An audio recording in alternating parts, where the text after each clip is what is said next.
Blight. Fade in, exterior Detroit streets, day. This clean urban neighborhood borders a large, blighted section of town. On the south of the street are healthy small businesses, while just across the road, every third store and home front is boarded, and some lots are grass and rubble.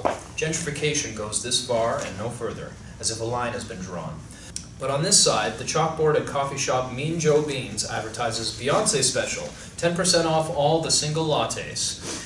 Ambling past this is Linnie, 30, with a strong, confident gaze and step, a smile on her lips for the sign's wordplay. Her glasses don't hide open and lively eyes. Another sign reads, Last Pumpkin Scones Before the Blight, with a smiley face below. She walks another half block, looks both ways down the almost empty evening roadway, then crosses, exterior alley, to an alley where a small skittish dog lurks. The dark, bedraggled mutt is heavily pregnant, a small blaze of white across one eye. Linnie stops at the corner of the sidewalk, dips a hand in her bag, and pulls out a baggie with a hunk of steak. Hey, puppy. Hey. Come on, pumpkin. She takes a step closer to the abandoned buildings, reaches out the hand now holding meat. The dog pulls back, starts to turn away, whines. No, you don't. Come on, not today. Come on, hun. Come on, pumpkin. I know I won't hurt you. She kneels, reaches further. The dog inches forward, sniffs at, then skitters back without the treat. Linnie sighs as the pregnant dog dodges back down the dark alley. You're a good puppy. Pretty soon now. I know you will. As she rises, the dog sticks her head out, shivers, whines. Linnie shakes her head, tosses the chunk to land at its feet. Well, you got my number, don't you? She wipes her hand on a paper napkin as she continues on her way, further into the blight. The mutt watches her leave, tail slowly wagging, before she eagerly scoops up the meat. Exterior Gothic library in the blight, day. The setting sun casts glorious shadows across the steep angles of the gray stone. A few other pedestrians pass as Linnie jaunts up the steps and enters the still imposing building. Interior Gothic library, night. Linnie walks among the stacks, pushing a nearly empty book cart. Returns large, old tomes to the shelves. She passes a number of reading areas, entirely empty, replaces the last book near the computer nooks. There, every station is filled. Linnie returns to the main desk with a sad smile and picks up a hefty and old text. Checks her watch, settles in her chair, opens the book to where she left off without using a bookmark. The lights flicker and go out. Grumbles of anger and despair float from near the computers, where all screens are dark. Linnie reaches under the desk, grabs a large flashlight. Sorry, everyone. Just give it a minute. She looks around, starts for a door in the back as the power stutters back on. There we go. We should be able to reboot in just a... The lights flash brighter and then kick off again. Mutters from the darkness where the users are. Or not. Interior Gothic library, night. Linnie plays the flashlight around so everyone can grab their belongings and head for the door. When the last person is gone, she takes a final quick look and returns to the main desk. With a content sigh, she uses the flashlight to read her book. Exterior Gothic library in the blight, night. Flashlight still in hand, Linnie locks the library doors behind her. She holds her cell phone up, seeing if there is signal access out here on the steps. The power outage adds a sinister cast to the building. She gives up, juggles her phone away in her bag, and the flashlight beam to in front of her, walks carefully down the steps and starts for home. There is no one else in sight. Exterior, the blight, night. The deserted streets are dark, lit only by the moon, ambient light from blocks away, and Linnie's questing torch. A faded and peeling billboard advertises Pulse Tech, technology for the future, helping rebuild Detroit one block at a time. The sign is heavily graffitied. Almost out of the blight now, Linnie nears the alley where her stray dog hides out. A loud yip. Puppy? Another yip, followed by pained yelps. Linnie heads quickly for the alley, beam of light crisscrossing pavement and walls. Exterior alley. Linnie shuffles past a dumpster and sees the back of a man standing over her stray dog, laid out and caked in blood. Hey, what the hell are you doing? Starts forward. The crazy man turns, dull eyes a disgusting shade of green. Black ooze runs from his nose. He has blood on his hands. The man snarls at Linnie, makes a garbling noise as he lurches toward her. What are you? Stay back! She's the one who moves back as the crazy man comes closer. Linnie thrusts a hand inside her bag, pulls out a can of pepper spray, warning him. Damn it! Stop! The man nears. She sprays him full in the face. With a yowl of pain, the crazy man doubles over. Linnie moves further away, circling, pepper spray still at the ready. He looks up, face twisted in rage. He tenses, launches at her. She turns to run, but the crazy man is on her now. Grabs her arm, spins her hard into the wall. Linnie falls solidly to the ground, spray can tumbling away. The crazy man lets out a violent howl aimed at the buildings around them, then turns his horrible face of rage down to Linnie. She looks for escape, but her back is literally against a wall. There's nowhere to go.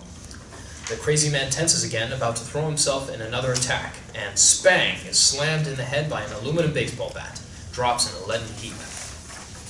A woman in knee-high combat boots and all-black clothes stands there, 2 hands on the bat handle, ready to swing again. Kat is late 20s, dressed for a night at an industrial club. Stylish, but combat-ready. Her eyes gauge Linnie as well as the unconscious man. Thank you. What are you doing? What? Kat offers Linnie a quick hand up as she keeps her head on a swivel for more crazies. What are you doing outside? Up now, Linnie brushes debris off her clothes, searches for and finds her pepper spray as she talks. I was walking home from work, but I heard... Why shouldn't I be... Whatever, get inside. Turns to leave. Stay in the light. Linnie grabs her arm. Kat shoots her a hard look, but Linnie doesn't let go. I'm Linnie. Thank you. The world has gone mad, Muffin.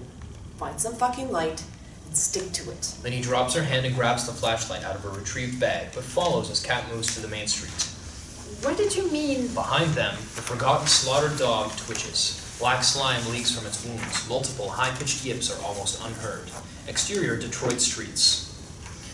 Was that guy on bath salts or something? Yeah, something. Mean Joe Bean's coffee shop is further down the block, lit up like normal. Everywhere else is dark. A group of grumbling crazies, no one type or gender, only pasty eyes and gleams of black goo in common, stumble unseen from far cross streets of the Blight. I'm lucky you came along. The crazies spot Linnie and Kat. The hunger in their awful voicings alerts the two, who spin, backpedal in disbelief. Lucky's in short supply to gain Muffin. Linnie, What is this? Looking around. I'm Kat. Kat sights the well-lit coffee shop, neon advertising signs in the windows. Come on, Muffin. Linnie grinds her teeth as she and Kat run across and duck inside. Interior Mean Joe Beans. Slam the door shut behind them. Linnie and Kat watch as the crazies come rushing like the tide, but stop just short of the lights, angry faces and dull eyes confused. A car speeds recklessly by. The crazies turn and rush after it like a pack of mongrel dogs. You ladies want a latte? Linnie and Kat jump, then laugh nervously at themselves. Barista Barney, late 20s, thick hipster beard, runs a studied hand through his perfectly laid top long hair. The rest of the shop is empty. What's with the bat? Interior Mean Joe Beans night. Kat and Linnie sit at a small table, grande cups at hand. Kat uses napkins to clean her baseball bat. Barney's behind the counter, earphones in, humming along, cleaning up. What the hell is going on? Kat eyes the now clean aluminum bat affectionately. The world is going insane. Come on, this guy's seen nothing, right? Out the window across the street, Suzanne, mid-30s, half jogs through the night, her lab coat trailing in the wind on alert. Glasses dangle bobbing from one hand. Just behind her is Kaylie, maybe 25, following close, wide eyes roaming. She holds a satchel close as she trots. They are headed toward the Blight. Linnie looks up when they're too far away, concern in her face. She gestures at them to Kat, but they're nearly out of sight. Look, I left a club with a couple of guys. Linnie arches an eyebrow. Shut up, a couple of friends, Judgy. We got to my car, like this group of crazies swarmed up like wolves and just attacked. She caresses the bat. Lucky me, I grabbed this baby from the back. There were too many. Those freaked out fucks avoided pools of light, but they were, I don't know, relentless. I had to run. Quieter now. I could hear the guy scream as I ran away. I couldn't save them. Linnie touches Kat's hand. You saved me. It takes a second, but they share a smile. The lights flicker. They look up, scared. Sorry, time to close. Oh, don't be a dick. It's not safe outside. Can't do it, boss is strict. And, got a hot date? He runs fingers through his thick beard, self-satisfied. Linnie stands. You know what's going on? Yeah, you're leaving. I'm getting laid. Look, we tried to tell you. Things are fucked up out there, man. Sure, power's out, TV too. But we have a generator and a crack copy of Game of Thrones. Surprised that didn't bring more people in. He snaps off the neon signs. So... Kat and Linnie share a look. My place is a few blocks away. Kat gives a disgusted glance at Barney, wrenches the door open, scans the street. Which way? Linnie nods further the direction they were headed. They go. Barney closes the door behind them. Maybe next time tip and I'll care, ladies. Exterior, Spencer Apartments, night. Linnie leads Kat down the street to a 3-story apartment building. The lights are off, but there's no sign of crazies. You got any idea how this got got started. You gotta worry about my neighbors? Kat shrugs. Just trying to write it out. Let's hope we don't get to be the experts. Linnie unlocks the lobby door and they enter. Interior second floor hallway, night. They step out into the hall from the staircase, flashlight being their guide. As Linnie unlocks her apartment, the door opposite opens and a woman pokes her head out. Bella, 30 but seems younger, multicolored mermaid hair, unguarded eyes, holds a candle. Her pink dress with black skulls leaves no doubt about her sense of fun and style. Hey, Linnie. Hey, Linnie. Linnie and Kat stop, checking back down the hallway. Have you seen the news? Twitter is blowing up with crazy shit. What's with the bat? Interior Linnie's apartment, night. The three women sit, wine glasses in hand, candles lighting the room. Small but clean and tasteful, cozy and comfortable. And then she clobbered that crazy douche. We sheltered up in Mean Joe Beans until Barney gave us the boot. Barista Barney, what a dick. Kat laughs. Yup. Sexy beard, though. Rawr. They share that laugh and continue to drink. We should be fine here. Locked door at the lobby, right? I couldn't believe what they were saying on the net.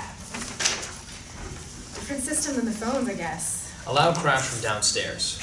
Oh, come on. Shouts from below. Balls. The sound of breaking glass pulls them to the window. Down below, a large group of crazies pull a screaming man out of the lobby and into the street. As some crazies brutally murder the man, others push into the lobby and sound like they're ransacking it. Why are they doing Is there this? another way out? Fire escape! She moves to a different window, snagging a knife from the kitchen counter. Kat picks up her wine glass and bat and follows, but Bella moves to the door. Let me grab my cell. She opens the door to start out, closes it immediately. I like being off-grid. It's fun. The muttering of crazies in the hallway chases Bella to the window. She takes Kat's wine glass from her, slugs back the remainder. Kat gives her a smile as she's levering herself out the window. Styling. Exterior Spencer apartment alley side.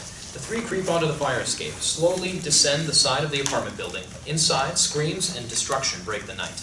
They drop the last ladder with a loud rattle and are down to the street. Kat in the lead, the three move away. They pass into that even darker area of Detroit. Exterior, the blighted streets, night. Linnie, Kat, and Bella hustle along the dark streets. They leave behind the little bit of light and safety of civilization. Can't believe I forgot the flashlight. You know this takes us more into the Blight. Another scream echoes from back at their apartment. They all start talking quieter. And maybe away from danger. You got a better direction? I'll hear it. Get to my library, there's storerooms we can barricade. Wait out the night, anyway. Kat takes a nod ahead from Linnie and moves to point, bat at the ready. They move past a burnt-out home. A chorus of angry growls floats out the former door. Oh, shit. Bella looks for a stick or something to use as a weapon. Come on, you fuckers, come on. Raises her bat, ready to fight. Three crazies, 2 men and a woman, slink from the home. Their mad eyes lack the pasty quality, seem to glow in the darkness as they circle like a pack of hyenas. Linnie hands Bella the pepper spray. Make sure you point it away. Fuckers! Kat swings hard, cracking the arm of one crazy. A sharp forearm bone tears out of the sleeve. Linnie swings the butcher knife as a warning at another, and because the thing has no fear, catches it full in the face, splitting it nose to eye. Black goo sprays in an arc. Bella shrieks at the woman, crazy, sprays at it wildly, drives it back, pawing at its eyes. With a grunt, Kat smashes the skull of her crazy. She turns to find the sprayed woman struggling to stand up as Bella shit-kicks her. Linnie struggles to keep her crazy at bay since she won't just stab the thing, and it isn't afraid. Stumbles backwards, falls. Before the creature can reach Linnie, Kat slams the bat down on its head like an axe. Bella is shoved aside by her now risen crazy and runs past her at Kat. Thanks. Again. No problem. Look out! Kat spins to a crazy that's about to attack before she can react. A slender blade stabs through the crazy's throat, opens it wide. The mutated woman drops, hands fluttering to her neck, gurgling. Abril, barely 20, stiletto heels as sharp as her knife, pulls her wicked butterfly blade from the thing's throat with a twist and a flick. Thanks. No problemo, Muffin. A wink. She shakes black blood off her butterfly knife, flicking it in a spiral that neatly folds it up. Kat barks a laugh, helps Linnie stand. You just killed her. So, We can't just kill people.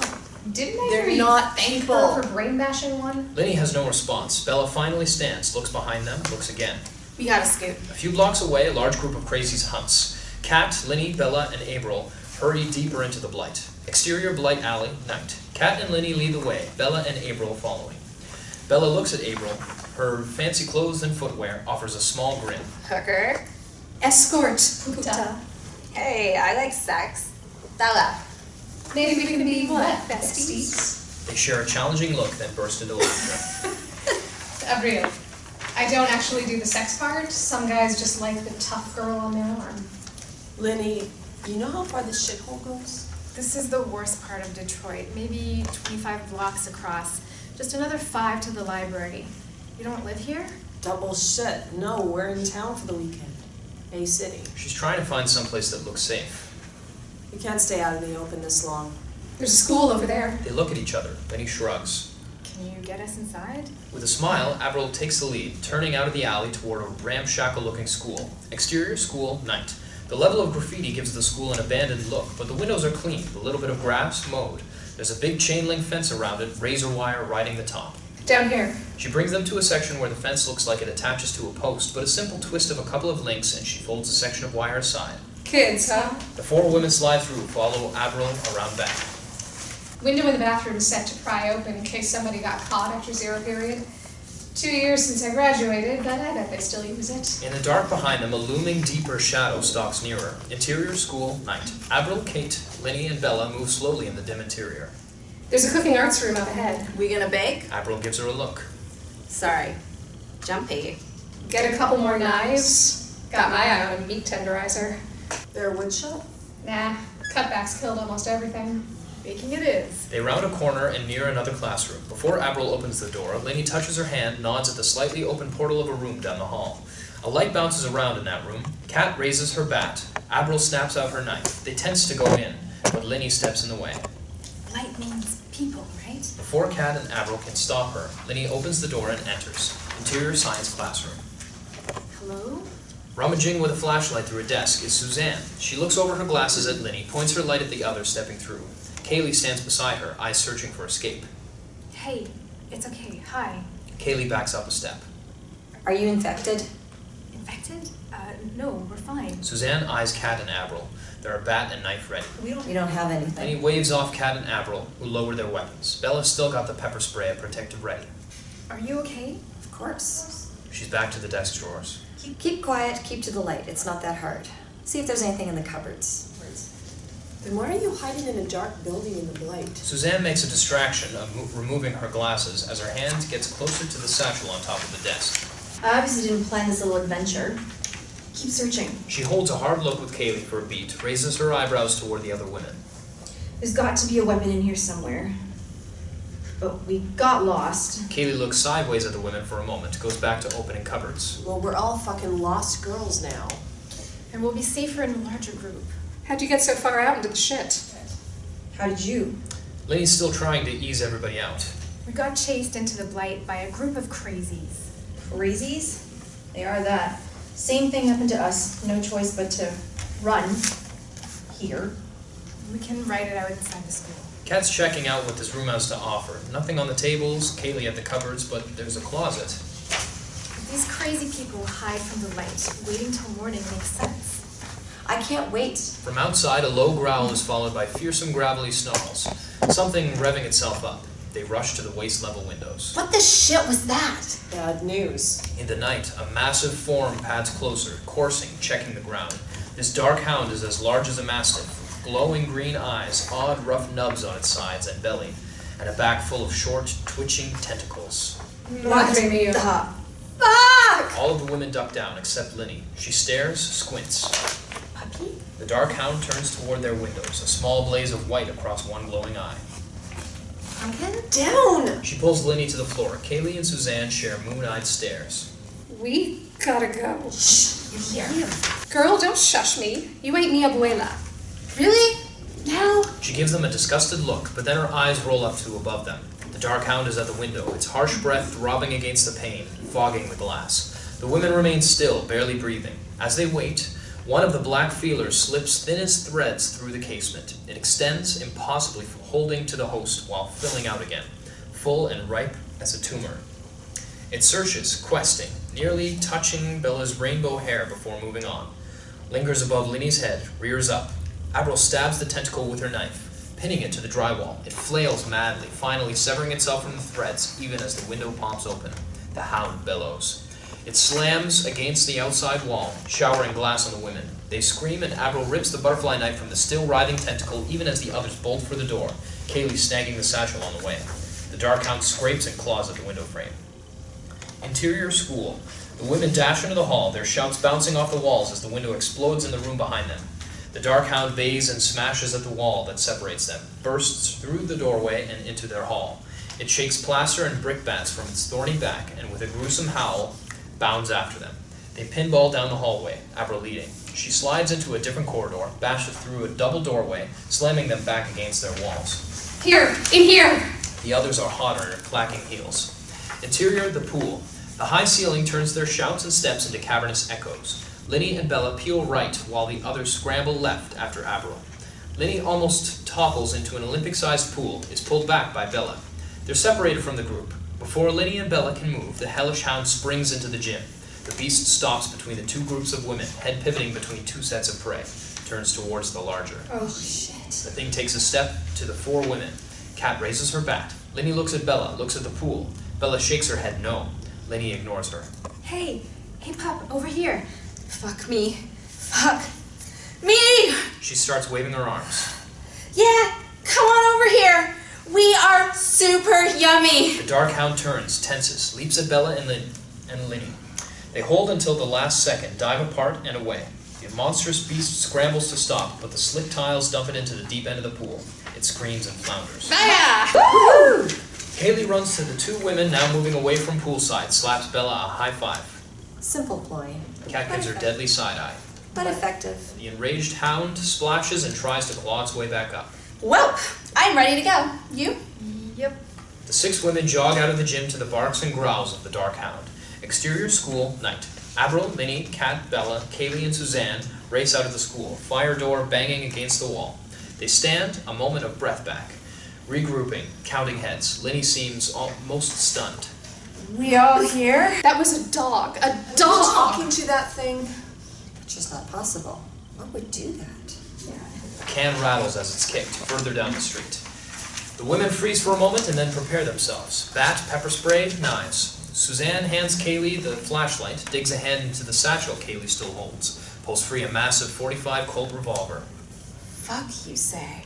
Around the corner of the building rushes a woman, stops dead when she sees Kat and the others. Chassity, 28, with hard eyes, raises a SIG MCX semi-automatic with the stock folded flat. It's essentially now a giant handgun that can punch through walls, not softened at all by its neon pink trim. She squints as Kaylie shines the flashlight beam.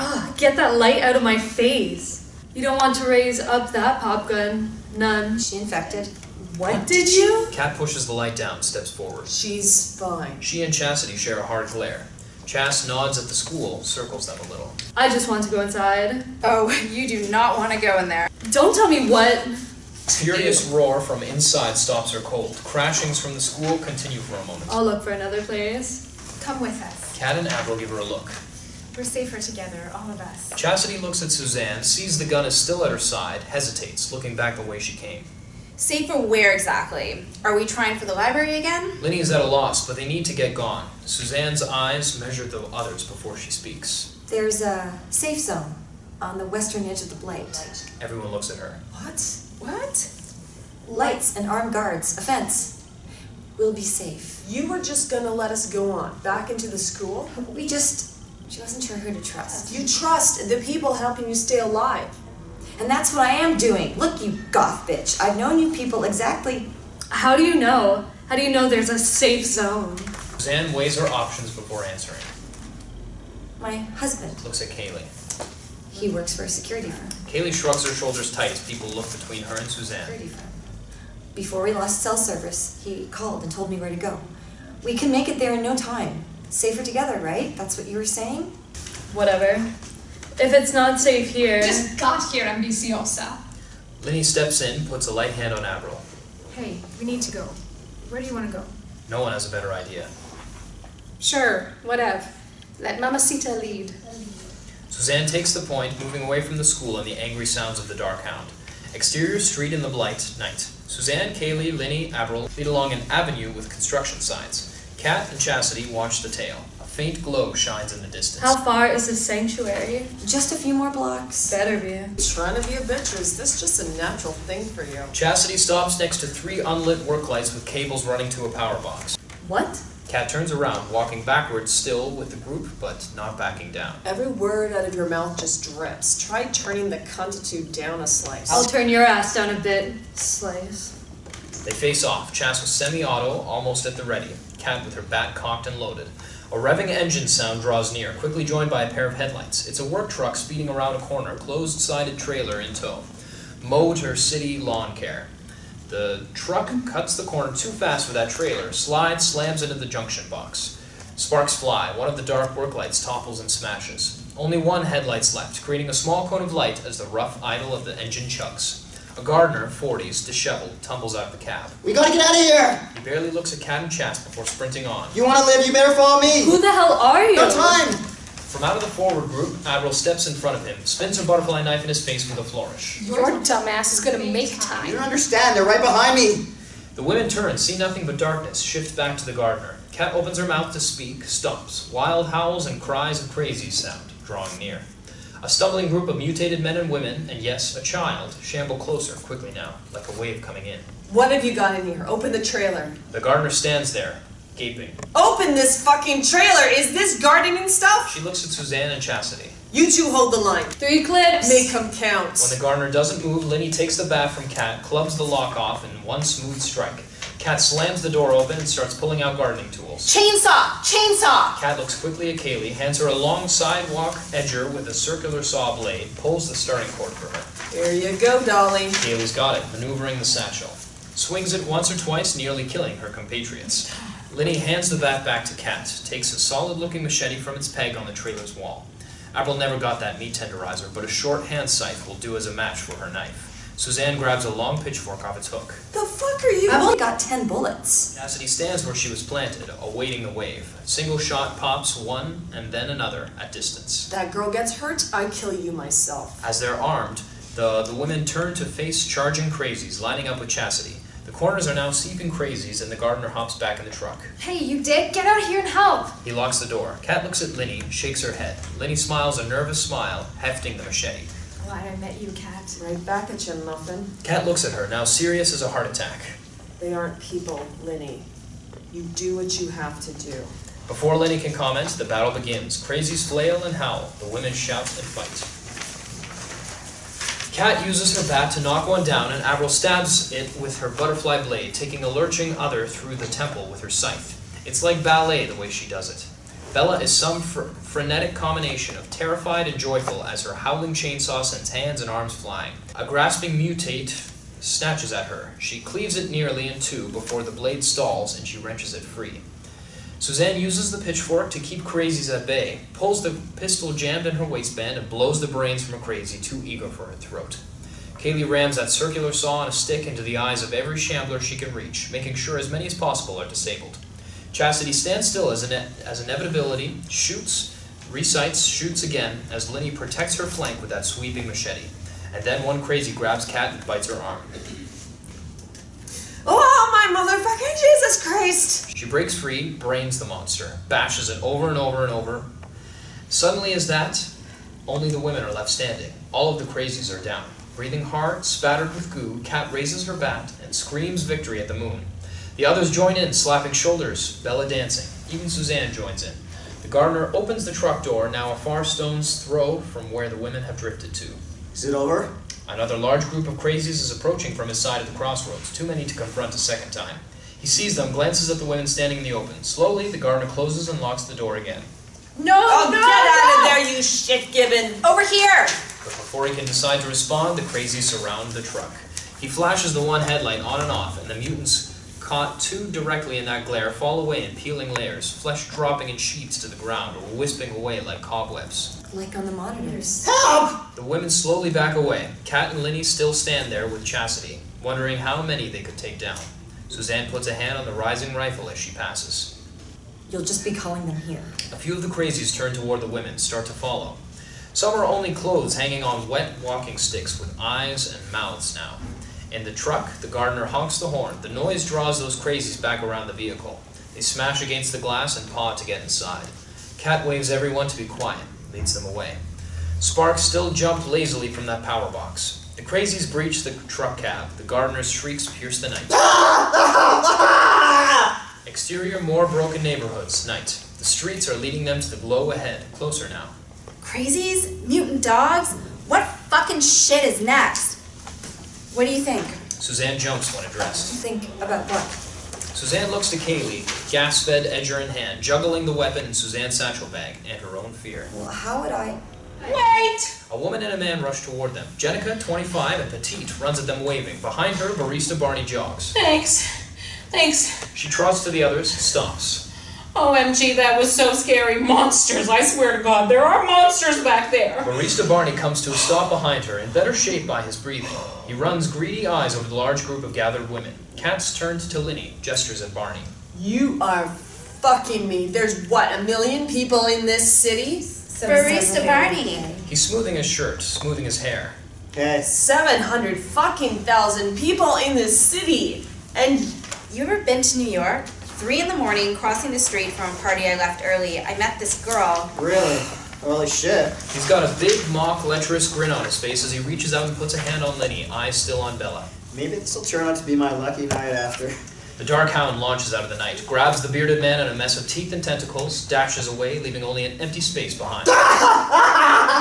Barista Barney screams of terror and pain float back on the still night air. Jenica turns to Kat, Chassity, and the others, her eyes practically filling her face. They run. Exterior, rugged road, night. The women sprint down a street littered with the tumble-down remains of decaying houses. Stop. We need to stop. Most everyone slows. no, we need to keep moving. How the fuck much further? 2 blocks now, you can see the light. We saw the light last time we stopped, hence my goddamn question. Jenica flips her hands in a vague way. Is it Barney? What? Waste of a good beard. Chassity, the Ice Queen, rocks Abril hard on the shoulder. Hey, humor in the face of casual horror, est ça bien? Don't be slapping me. It's just a few blocks. Oh, no. That was just a first date. God, did that thing really eat him? Suddenly she doubles over, violently vomits. You never seen a Dia del Muerto celebration? She's joining Bella, helping Jenica with her hair. Look, we done here? Maybe now we can walk the last few blocks to safety? She looks at Suzanne for an affirmative, starts toward the corner of a new block. Not that way. Chassity checks the clip in the SIG sour, What? slams it back in. Why the fuck not now? Jenica's face is comically pained as she wipes a string of vomit away. Exterior, chasm, night. The 8 of them stand before a great deep rent in the earth. Ground split open, waves of dark tentacles rising from the bottom like black abysmal flame. Oh, fuck. Yeah. We ran by here just before finding you. Me and then there was some great big cat thing. There was a dog thing before, right? That took, well, you know. She gets herself together, looks further down and without getting too close. What is this? Proof. Proof? Suzanne looks at Kaylie. Of how much peril we're all facing. Is it the water? Is this something because of something with the pipes? Lead doesn't make people crazy. Not this way. She looks at Kat, rubbing the bite from the crazy. The apocalypse has to be wormwood, Satan, all that shit. Ain't no scary black fire, mutant dogs in my Bible. She turns away, checks the other corners. Don't know about the rest of you, but I intend to survive this fuckaroo. She looks to Suzanne, who seems to be quietly arguing with Kaylie at the lip of the chasm. Which way now? Suzanne puts a definite point on her conversation with Kaylie, looks where they were going, gauging the other paths. We go 2 blocks that way. Maybe it's clear. Chassity starts walking parallel to the crevice. Wanna live? Y'all keep up. Bella gazes down into the deep, now next to Suzanne and Kaylie. Is this aliens? Suzanne gives a long look at the black tentacles rising from the ground, No, I don't think it's aliens. and she walks after Chassity. Okay, good talk. One by one, the women follow. Suzanne and Kaylie drift off together to one side, but with them. Abril's passing by Kat and Linnie, catching up with Chass. How's that arm? Hardly even broke the skin, I'm fine. In the middle of the group, Bella and Jenica chat. Still, Barney wasn't so bad. I guess not. Not really a weird gal. Now a nice butt.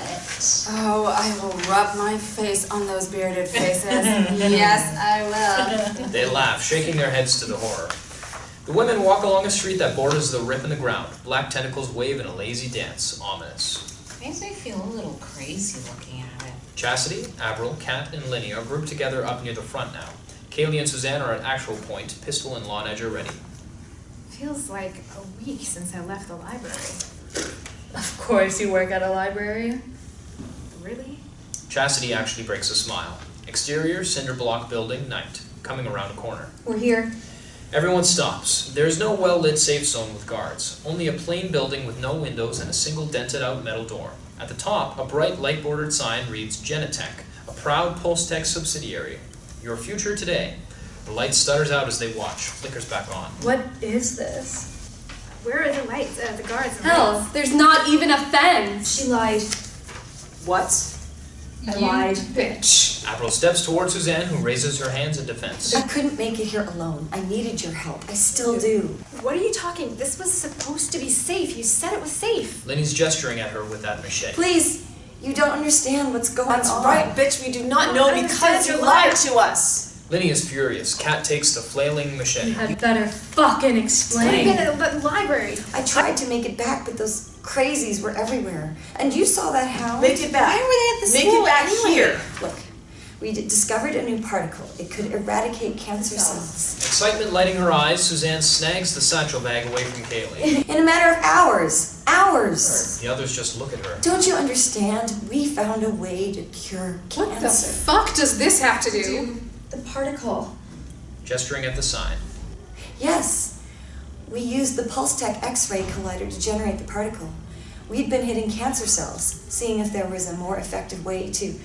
But it somehow broke the tumor at an atomic level and... Is this bitch giving us Suzanne looks backstory? at the others, but there is no harm. Tell them. Progress demands bold decisions. You told us there were guards here.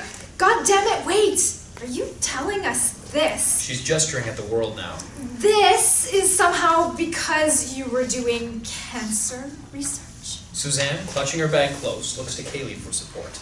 We needed to start human trials. Wait, didn't you say there would be help here? Cat's rubbing her arm. Does cancer research just skip to human trials? Suzanne hugs the satchel. I had to help him. What the actual fuck? My husband, he was dying. Don't you understand? He was dying. Oh, do not even pull this card. And now we're all dying. No, I can fix this. Kaylie knows. You can ask her. It's out of control right now, but we can fix this. She looks around, eyes wild. We saw the cancer completely destroyed by the particle. But then something else happened. My husband... There was an accident. The test subject became agitated and violent. Then the blood samples just came alive. Others, workers, were infected, became agitated. Infected how? Maybe something damaged the collider, power surge. Oh, I have seen this fucking movie. We are not all making it out. Chassity watches the street corners, signs eyes sharp to Abril. And you ran away. No, we didn't. I thought I could calm him down. Maybe some pictures from home would help. Kaylie offered to go with me and we got stuck at the school. Why were you at the school? I said that. Fuck me, I teach biology. I'm her unpaid fucking assistant nights and weekends. And I left some god-fucking notes I was working on in my desk. I'm sorry, stop harping on it. In a day overflowing with grotesque and brutal horror, the women stand momentarily stupefied, until the bay of the hound echoes around them. Oh, You my are. What is with God. this Satanas dog? Is it following us? 3 times is not a coincidence. What? Bella steps up next to Chassity and her rifle, pulls the cord on her chainsaw, nods at Abril, stands ready. They edge towards the building, afraid to turn their backs. You got keys? Get us in there. But she's really looking at Linnie. You called it puppy. You called it pumpkins. You know this thing. With a scream of boundless rage, the dark hound erupts from the night, leaping over Bella and Chassity. Chassity spews an arc of bullets into the air before a trailing foot cracks across her shoulder, slamming her to the ground unconscious and her rifle away. The massive dog lands in the midst of the women, its great sides heaving, black goo the saliva that leaks from its mouth. Its torso is studded with fist-sized protruding knots, and when the eyes of one of those lumps and then another open, it becomes too clear that they are pups, pushing their way out of the dark mass. Jenica screams, and with that the beast chooses, lands on her like rockfall, smashing her to the ground. The pavement cracks around her as blood gouts from her mouth. Suzanne desperately tries to juggle keys, the satchel, and that pistol, begins pounding uselessly on the door. Her blows slow and then stop as she stares back, drawn by repulsive liquid gnawings. The ribcage lumps open tiny tooth-filled maws. Those by the beast's neck reach down to tear at Jenica's still warm flesh. Bella runs shrieking at the thing, shredding the dead girl, chainsaw revving. Get off her, you fuck! Get off! Shrilling blades rip into its haunch before the enormous block of head whips around and knocks the chainsaw back. The engine case smashes Bella in the face, knocking her out. The wailing chainsaw skitters once it hits the roadway, circling her, saw teeth tearing the macadam. Fuck you! Kat stumbles suddenly and inexplicably to one knee. She coughs black spittle onto the road. Bastard! Kaylie grabs the gun from a staring Suzanne's loose fingers, walks toward the monster and begins to fire. Kat has jerked onto her feet again, but she's anchored now, arms loose. Oh, Linnie. A black goo is running down from that bite, and her body shakes. She looks at Linnie imploringly. Tell Maggie I'm sorry. Cat! Kat's face is wild in desperation as she throws herself from Linnie's path. She turns and steps in close to the hound with that aluminum bat and takes a mighty swing. A squealing puppy head spins off into the night, trailing black streamers. Linnie stumbles across Chassity's lost rifle and falls to her knees. That quick, she's scooped up the gun, but it takes her a moment to aim it, and a great claw of daggers guts Kat's shoulder to thighs. No! Abril runs to that chainsaw, dancing on the pavement, manages to knock it away from Bella as Linnie stands. The dog turns to her now, stomps. It shakes its great head, gobbets of black goo and blood flying. It looks at her, wags its tail, whines. With a long pounding hail of bullets, Linnie blows its head to smithereens. The barrage echoes from the walls about them as the creature falls. She steps in and stands above the gruesome thing, lays the rifle muzzle on its brow, waiting. Nothing. A puppy head pathetically mews, and the rifle twitches, but the little head falls slack. Silence blooms as Abril cuts off the chainsaw. The sound of far-approaching crazies fills that space. The dented metal door creaks open, Suzanne's keys hanging in the lock. Linnie stumbles to Kat's dead body as Suzanne rushes to Kaylie, who still holds the pistol at arm. Give me that. We have to get inside. Abril helps a dazed Chassity up off the ground. Chass has a rough grazed patch on her shoulder. Linnie is rooted above Kat. Her dead face has eyes closed, peaceful. Abril passes Linnie, arm around Chass. She touches Linnie's shoulder gently. Time to go, Linnie. We're gonna do something. Y debemos hacerla ahora. We do it now. Do it now. Yes? Yes. Kaylie helps Bella up, who pushes away, rights herself. Kaylie quietly moves on. Suzanne stands now by the carcass of the hound, reloading the pistol while eyeing the streets. We have to get inside. Kaylie had some new theories. She can input the data while I run numbers, but I'll need you to... Linnie puts a bullet in her brain with far less emotion than when she killed the dog. Suzanne drops like a sack. Her satchel flaps open as it falls. A dozen photos of Suzanne and John, mid-30s, lie among reams of bound pages. Happy smiles and affection. Crazies are finally appearing down the street. Linnie looks at Kaylie. You were her assistant? Kaylie nods, wide-eyed. Time to step it up. Linnie kneels, takes the bat out of Kat's hands. She looks at Bella, retrieving the chainsaw from Abril, rises and moves to join the other now waiting women. Kaylie gathers up the research and a photo, takes Suzanne's pistol from her fingers. One sad glance, and then she rushes to the waiting door. Linnie hands Chassity her pink-trimmed rifle in passing. Kaylie grabs the keys as she goes through the door, followed by Abril with Chassity. Bella passes Linnie lingering, almost touches her, goes on through. Linnie stands in the doorway watching the approaching mass of crazies. In the distance, something dark flaps slack wings slowly along the rooftops. You're not beating me. Linnie steps inside the lab. The door slams shut. Up off the ground, Suzanne's family photos lift and scatter on the wind. Interior lab hallway, night. They exit a flight of stairs into a long central hallway lined with doors and thick glass windows looking into sciencey labs. Kaylie leads them past wrecked equipment and signs of violence. Spatters of blood and black goo create a morbid Jackson Pollock on the walls. Safe place. Nothing like this when we left. It started here with Suzanne's husband. Well, a cat before, but this was the first place to see the infection. Linnie is listening very intently while watching the shadows. We can fix this. I'm sure of it. John was patient zero. He is patient zero. Suzanne and I were talking. You think a little penicillin is going to fix all of this crazy? No. Look, the things that fuel our cells, they're mitochondria. Might once have been a separate organism that evolved to be inside the cell.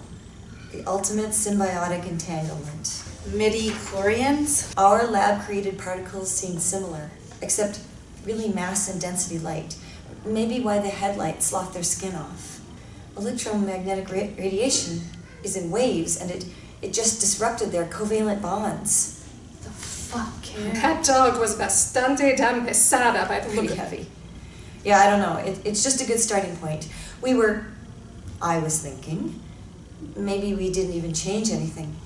Maybe we simply opened a hole somewhere, and this mitochondria or... Look, even if you cure this John asshole, what about the people outside? And those fucking tentacles? That's what I'm saying. I'm thinking now we can maybe just cut it all off, cure it all, just by destroying the first infection. The lights dim and then return. Look, I need to talk to the others, but just maybe, once we counteract the original particle. That sounds pretty damn convenient. I thought for a minute it was Star Wars, but this suddenly got kind of master of vampires and shit. It started here. You've been saying you all created this. Yes, something went wrong here with the research Suzanne was leading. I think we somehow might have let it out. Might have? Fuck! Linnie looks like she's judging just how much they need this bitch, how far her head will sail with a good strong swing of that clenched bat in her fist. Chassity keeps an eye on her. The isolation lab is just ahead. The others should be in there. You and I might need to talk. With a questioning look at Linnie, Kaylie comes to a keypad beside a door, punches a code. The lights flicker and return to steady again as Kaylie takes them through a hermetically sealed set of doors. Interior isolation lab. This work area has escaped damage. A trio of lab coat-wearing women watch as the survivors enter. Jocelyn, 40, shell-shocked but holding it together, looks up at them, begins to rise but returns her gaze to a bank of security monitors. Trisha, 32, has an obnoxious frown heightened by a small gash across her cheek. Where's Suzanne? Ignoring her, Kaylie runs over to hug a young woman, Chin, early 20s, and in a bright blue lab coat. Eager and obviously glad to see her, she hugs Kaylie back, hard. Thank God you're all right. Chin runs her hands over Kaylie's arms and hands, examining her head to toe. Kaylie lays the big handgun down on a chair seat. Chassity picks it up. Are you okay? They didn't cut you? Bite you? I'm fine. She hugs her close before Chin pulls away a bit, leading her to a monitor, but not letting go. Where's Suzanne? More demand than question, eyes on Kaylie, who can't meet her glare. That bitch didn't make it. The fuck are you? Jocelyn crosses herself, lowers her head. What happened? What did you do? Linnie steps forward, but Kaylie speaks first. The infected. They attacked us at the door. And just Suzanne happened to die. The look she gives Linnie and the others is trying to be withering, but this audience is immune. Linnie takes affront to that just shit, adjusts her stance. Hey, they lost friends too. Trisha and Linnie share another beat of hard eye contact. Oh yeah. You two can hate fuck later. It's focus on the apocalypse time now. Bella has a loud guffaw, breaking the tension. Chassity pushes away from Abril, leans on a table, her shoulder seeps a little So flat. which one of you is gonna fix this shit? Kaylie shoots her a dark look, then notices the scratch. Suzanne had a plan. It's your plan now. Chin is confused, but Trisha just shakes her head. You better see what it is we're up against now. Waves them to a curtain-covered window. Chin. Chin moves to a computer. A few clicks. The curtain slides up, revealing a large isolation room, dimly lit in red light. There is little in the room beyond an upright stainless table that holds something gruesome. John is a man-shaped mass of tentacles now, pulsing black flesh, a tainted green crazy eye, and one all too human. He has leather straps across chest and limbs. Some of those are too tight, some too loose. Everyone is affected by seeing this monstrous thing. Oh, hell no. So much worse. Damn. What's the rate of In the infection? isolation room, John's eyes roam across the women. Raw hunger burns suddenly in his gaze. It's exponential, Kaylie. Matter of hours, the particle will completely consume him. Why didn't someone put him out of his misery? Right now. He's sick. Why would we kill him? That ain't sick, that's jacked up. John's a good man, a husband. She falters under Chassity's glare. You're Chass. Whatever he was, John's our patient. We're trying to find a cure. And what about our research? It's going to be important to the world. You have no idea what's out Trisha there. turns away from them, taps a few keys on her keyboard by the security monitors. Screens shift, the overhead lights flicker a bit. Dead guards on one, on another, a mutated worker with a bloody lab coat in his hand. A screen is focused on an open toilet where tiny black tendrils quest up out of the bowl. We might have some idea. You said something about the machine that started this shit show. Can we just turn it off? That was just Suzanne's way of avoiding what's happening to John. The infection should be our only focus. It's probably offline anyway, right? No one responds. Linnie, Bella, Abril, and Chassity share an incredulous look. Bella raises her chainsaw to ready. So we're gonna go shut it off, yeah? Damn right. Stopping the X-ray collider won't stop the infection. That's ludicrous. I'm sorry, did you try this? How the fuck do you know? Kaylie, you said something before. Jesus, it's an infection. It lives and grows in host organisms. It's not some damn computer virus. But with the very first particle, we destroyed it and saved the cat. The cat's alive? No, the cat's dead. Cancer. Listen, Suzanne and I were talking. I think she was coming around. Before you all got her killed. You need to get it together, now, alright? If, with the cat's cancerous cells, with John's, we opened a hole with the X-ray bombardment. Look, we eliminated the entire infection in the cat before it died, right? Kaylie. So what if we didn't alter the cancer, but made it some sort of opening through it? Through the cat. An What opening. if we let through an organism, one that's linked to or made up somehow of Abril's cancer? flicking her butterfly knife. Hell, I don't even care about the multiverse thing, except that it's worth trying to shut down the collider. Abril slaps her hand scythe down, goes to Chassity, puts her hand out for Suzanne's gun, makes a trigger-pulling finger gesture. This shit's going nowhere. Agarra tus bolsos and let's go. We did not contact another universe. That's stupid. Okay, whatever. But now, it's like mitochondria might have been once, attaching itself to living cells and making them over. I don't understand fueling this midi-chlorian thing. That's like the worst part of Star Wars, right? Chass is checking the revolver's ammo before handing it to Abril. It's symbolic of everything that's wrong with Phantom Menace as a movie. Take out the scenes that refer to midi-chlorians, and what do you lose from the film? Mitochondria. They're like little reactors burning in cells, okay? These are so low density. We saw that the first day. What in our universe is built? Midichlorians were probably a mix of mitochondria and how early philosophers thought the pineal gland connected our body with our spiritual consciousness. Approving fist bump from Chassity. You need to get a grip on this. My point is, and the reason I think it might be a multiverse thing, is maybe they're all connected by whatever this entering entity was. The cat wasn't cured, but more like released all of a sudden. So now we have John. Yes, that. He passed... Why we didn't shut off the sewage lines. Yes, that. He passed waste, and now it's outside. What if they're still connected to him? Oh, the fuck? We're fighting shit monsters? Unless they've been bitten or scratched. Yes, they're probably something that's ingested feces. Fuck! Fuck me. You're... Fuck! Bella's at her side with a piece of gauze she's grabbed. Oh, Mama, we'll beat this thing. How was your friend? She was cut, right? She didn't change. Bitten. She did, at the end. Cat. Cuts probably take longer than bites, right? We need to shut that collider thing down. You and these people can stay and work another angle with that. Whatever you all are doing with that thing, we still have to shut it down. Maybe the X-ray collider has nothing to do with the infection, but it might be draining power from the facility. The flickering lights. If so, and we don't stop it, we'll be in the dark. Tricia switches one of the monitors. A large, domed room. Flashes of raw electricity emanating from a central machine. She's right, damn it. The generator's still operating at 10%. Oh, we should have been tracking that. Yes, well, screw that now. Assume we've all had a lot going on. Those damn crazies fear the light. Keeping the power on is job one. The corridors are filled with infected. We can't go out there. We just came from there, princess. Not you, Bella, Abril, me. Can you shut it down? Yes. Yes, I can do it. Kaylie moves to her, concern on her face.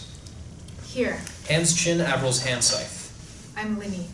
Chin, No, don't go. Chin smiles at her. you went with Suzanne and she only wanted photos. If the collider isn't shut down... Kaylie hugs her hard, delivers a powerful kiss that leaves Chin breathing heavy. You better come back. Cliche aside, that is the plan. Why not me? You think these nerds can protect themselves? I want you here with the professionals monitoring, maybe slowing anything that happens to you, okay? Chass looks through the window at John in the red room. Yeah, they're real pros at that. Okay, library girl. I'll watch out for the nerds. You go be badass. Linnie nods to Bella with the chainsaw, and Abril still checking out the revolver's heft. Let's go. Chin taps the keypad. The door slides open. Linnie and Abril check the corridor. A nod, and Chin takes lead. Chassity waves her rifle.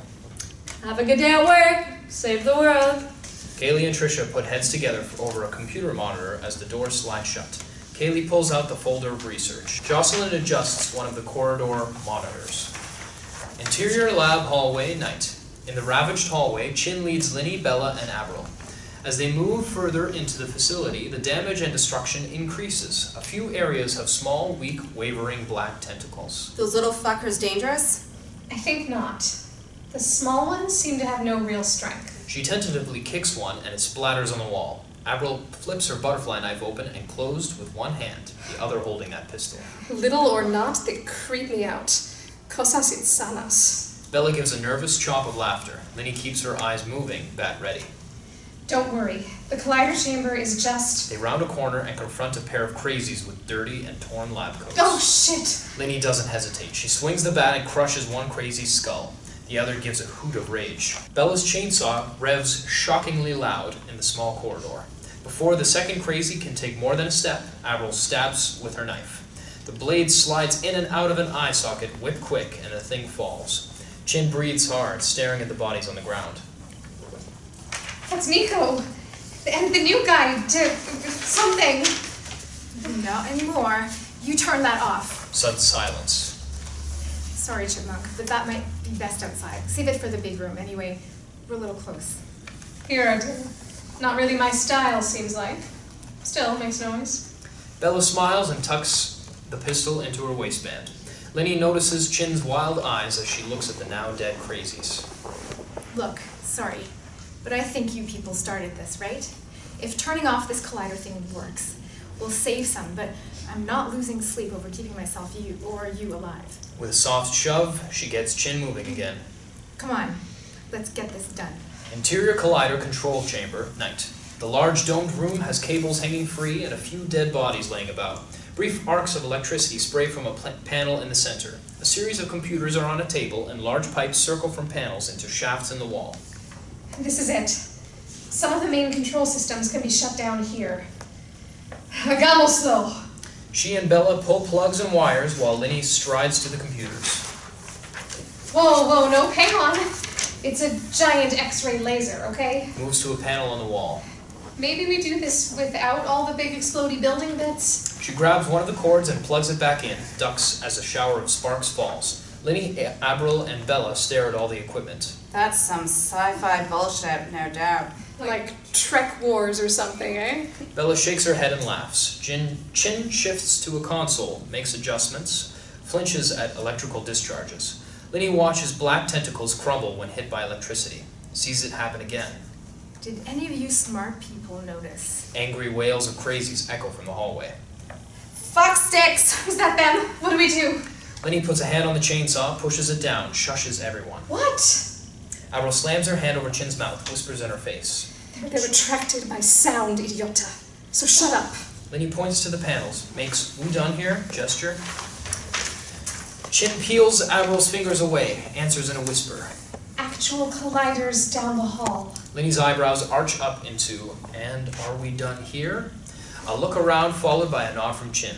Linnie goes to the still open doorway, carefully looks out, waves them out. Chin has that hand sight very ready.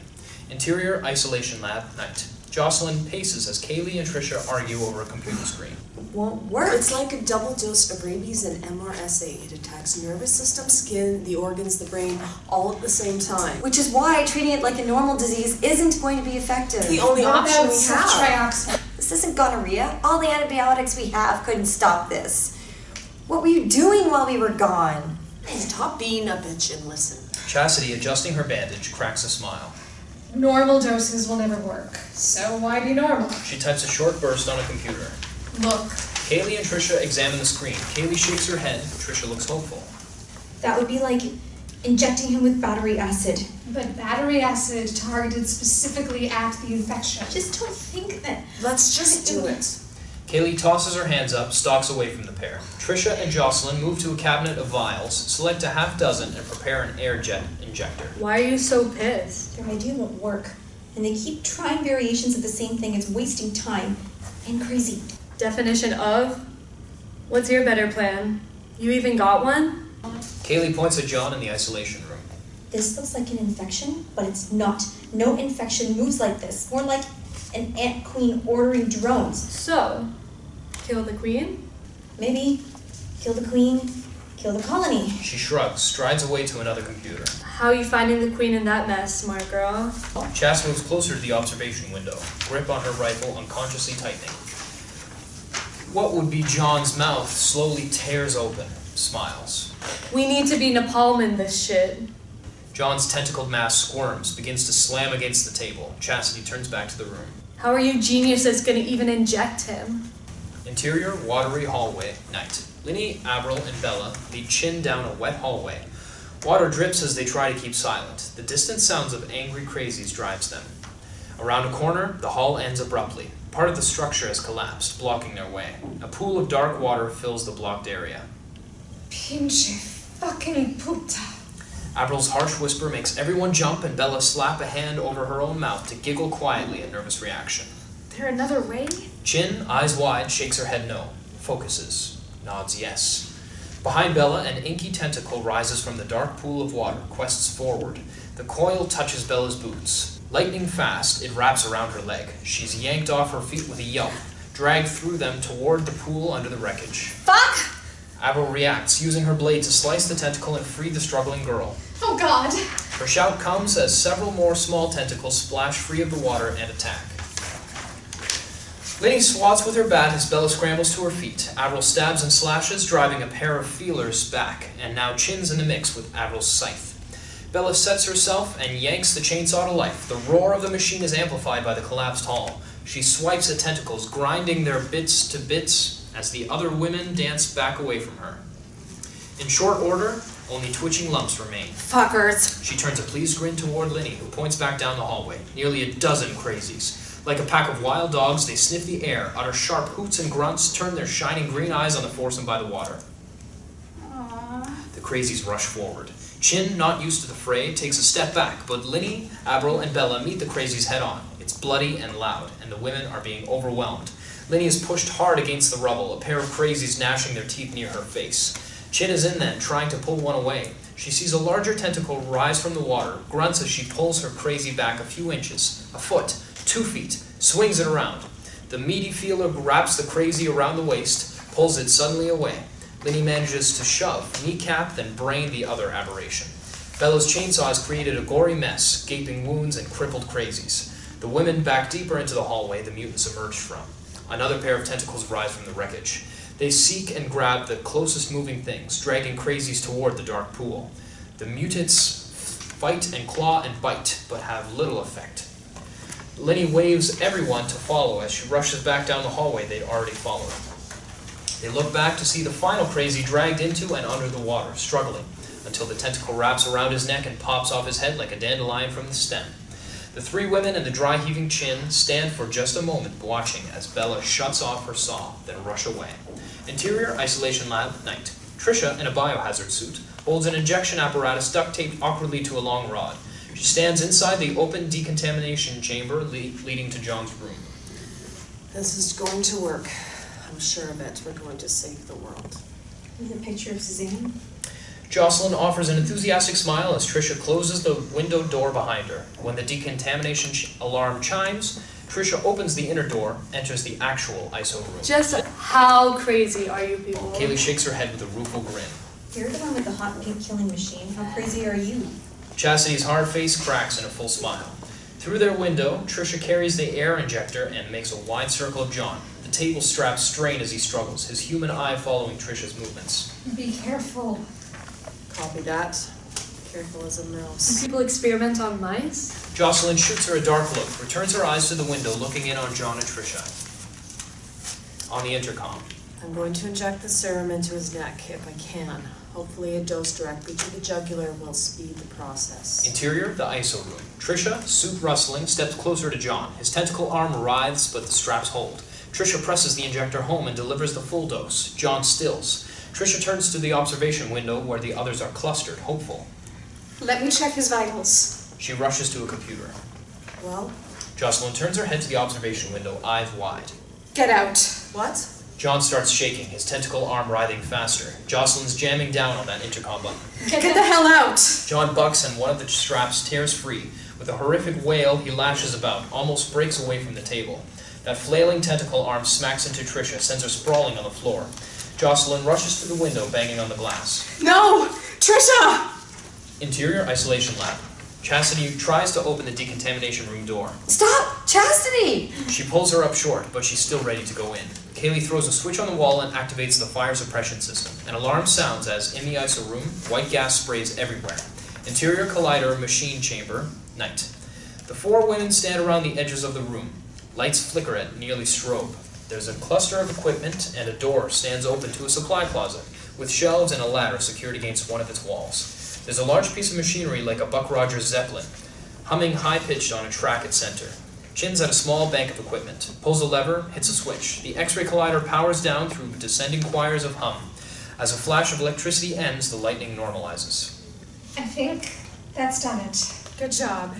Bella offers Chin a cheery thumbs up, and Abril gives a smile. A bell klaxon sounds out in the corridors. The lighting dims but stays steady. What did you do, mijo? Bella's thumb turns slowly, sadly, down. It's the power. You just fixed the power. No, I mean, yes, that should have done it. Linnie's blistering glare makes her even more nervous. The facility generator has gone into shutdown. Maybe turning off the collider caused an overload? Fix it. It shouldn't have happened. Checking dials, uselessly tapping their glass. I can't. The lab's going to go dark. How long? Flips a switch. No change. 10 minutes? 15? Can you turn it back on? It'll take 20 minutes to cycle back up, even if I can. And we began it in the other room. Have to start again from there, and then back here for the final sequence. And the power will have gone by then. Fuck it. In the dark with those crazies? Let's get out of here. Outside. What about the others? We gotta go. Can't. Abril opens her mouth. Linnie speaks first. I won't leave anyone down here in the dark with those things that thing. Neither would you, so stop talking about it. Chassity's back there. Besides, we need those bitches to solve this mess. She shoves Chin toward the doorway. Let's go. Abril looks at Bella. Bella shrugs and hands her back the pistol, follows Linnie. Abril checks the ammo, reluctantly joins them. Wait, did we save the world? We saved the world though, right? Interior isolation lab, night. Chassity stands in the now dim lab, watching as the smoke starts to clear from the ISO room. As that alarm ceases, a bell klaxon is sounding outside. What did you do? She rounds on Kaylie, angry. You killed them. You killed them both. We're lucky I killed John, but Trisha's fine. What was Stop. I set off the fire suppression system. Floods the room with the gas that removes all the oxygen so nothing can burn. So you did kill her. Chassity jumps when Trisha, still in the isolation room, thumps on the inner decon door in her biohazard suit. Shit! She's alive. Looks at Kaylie. The suit. Of course. You still killed John. Kaylie shrugs, moves to the observation window. Why would you kill him? Should have given them the injection more time. Hey, I know. Suzanne didn't, but I know. I'm sorry. To Trisha through the window. No, you're Finds the intercom switch. lucky to be alive in there. Get it to decon, would you? John's body lies unmoving on the table behind Trisha. Hope you didn't just doom us all. We can't know how the infection might have... John bucks and bellows, shaking the table. Get out of there! Trisha enters the intermediate clean room in a rush, shuts the door, starts the decontamination. Don't worry Hurry up. Don't worry about decontaminating. Interior, the ISO room. John breaks free from all but one restraint, which he flails against like a hooked fish. His tentacle arm rips the final strap away and he throws himself from the table. That single human eye pierces Jocelyn and Kaylie standing at the observation window, looking in. His rage forces them both back a step. He lurches to the decontamination door that separates him from Trisha. Interior, isolation lab. Jesus! He's coming, Trisha! Chassity mashes at the button that opens the decon door, but nothing happens. hits it a few more times. What the fuck? Won't open until the decontamination cycle completes. The three women watch helplessly as Trisha has to wait. Behind her in the ISO room, John stumps closer. His tentacled arm smashes against the glass door. Again, cracks in the glass. Oh, shit. Please, God. Chassity raises her gun, waiting on the decontamination light to turn from red to green. 15 more seconds. John bashes the door again. The glass spiderwebs and buckles. She's not going to make it. The decon light flashes green. Yes! As John's tentacled arm smashes through the first door's glass and flails around in the clean room. Before anyone can react, decontamination light changes back to red. No! Trisha looks at the three women in the isolation lab, separated only by a sealed door. Chassity steps squarely in front of the glass, snaps a rifle to shoulder, and fires 3 rounds into the lock. The door doesn't move, and she begins wrenching on the handle. Come on, you sickened bitch. As a tentacle spears into Trisha's biohazard suit, she jerks, eyes wide. Chass stands hand on door as with a startled squawk, Trisha explodes, painting the inside of her face mask with gore. The frozen women simply stare until Kaylie doubles over to vomit. Jocelyn is weeping as John slams through the first door, smashes against the remaining and bullet-weakened barrier. Time to fucking go. She grabs Kaylie by the arm and throws her towards the exit. You coming? And she flees with Kaylie. Jocelyn shoots a final terrified look at John as she hits a switch, scrambles after the others. Interior lab hallway.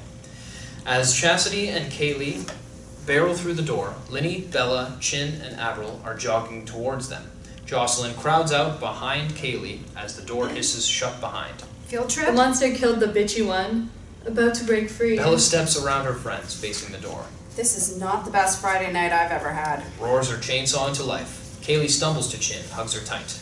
We need to get out anyway. The power's about to fail. And that'll lock down the lab. The fuck you say? But all our research. Screw your research. Your research caused this. It's all right. Let's go. A muffled bellow echoes over the chainsaw from the lab, followed by a crunch as the lab door buckles out. A second crunch, and the door pushes further. Abril's finally removing her stiletto heels. Bella, too big a nut.